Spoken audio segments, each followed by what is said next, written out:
According to Dr. McDougall, The instant life ceased, the opposite scale pan fell with a suddenness that was astonishing, as if something had been suddenly lifted from the body.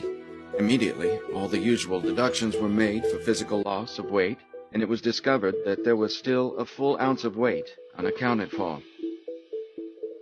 following the experiment and consulting with the other attending physicians, it was determined that the average weight loss of each person was 3/4 of an ounce.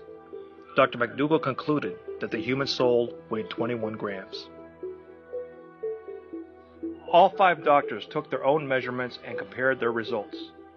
Not all the patients lost the same weight, but they did lose something that could not be accounted for. And then something interesting occurred on the 3rd patient. He maintained his same weight immediately upon death. It was only after a minute had passed that he finally lost an ounce of weight. Dr. McDougall explained this discrepancy as follows. I believe that in this case, that of a phlegmatic man, slow of thought and action, that the soul remained suspended in the body after death, during the minute that elapsed before its freedom. There is no other way of accounting for it, and it is what might be expected to happen in a man of the subject's temperament. Dr. McDougall conducted the same experiment on 15 dogs.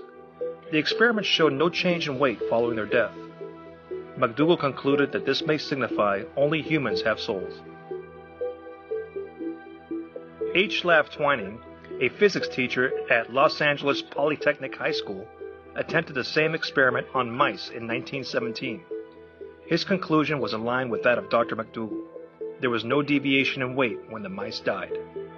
But following his experiments, he diverted his attention to obtaining the ability to photograph the soul as it left the human body. Unfortunately, he failed to establish any further scientific breakthroughs. Dr. Duncan McDougall passed away in 1920.